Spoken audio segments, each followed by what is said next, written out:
ربنا ارحم لنا یا ربنا۔ شریعت مطہرہ نے ہمیں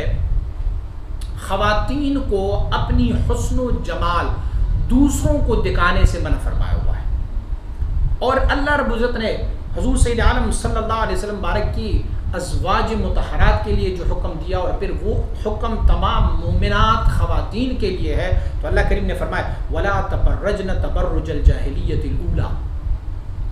اور رب کائنات نے فرمایا کہ وَلَا يُبْدِينَ زِينَتَهُنَّ، اپنی زینت کو دوسروں غیر محرم عورتوں کو مردوں کو نہ دکھائے، اپنی زینت کو غیر محرم مردوں کو نہ دکھائیں، اور اللہ کریم نے فرمایا آپ ویسے فعل مت کیا کریں جیسے جاہلیت میں ہوتی تھی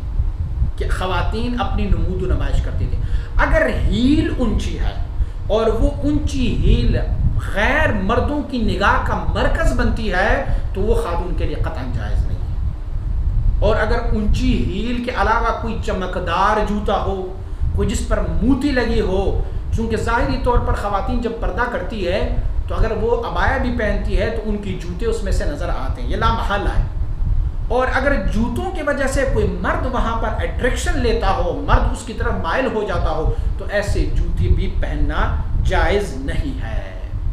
اسی لیے ان جیسے جوتوں سے دیکھو اللہ کریم نے ایک بات اور بھی ہمیں خواتین کو سمجھائی ہے، رب کائنات نے یہ ہمیں سمجھائی ہے کہ خواتین کو یہ چاہیے کہ اگر انہوں نے پازیب پہنا ہو تو وہ اپنی پاؤں کو زمین پر زور سے نہ دے مارے، تاکہ اس کی پازیب کی آواز غیر مرد کی کانوں تک نہ پہنچ جائے، وہ مرد جو ہے اس سے اٹریکشن نہ لے، اس کی طرف مائل نہ ہو، اس کی طرف ان کی رجوع نہ ہو۔ تو ایسے ہی جوتے کا بھی حکم ہے کہ جوتا اگر زینت والا ہو،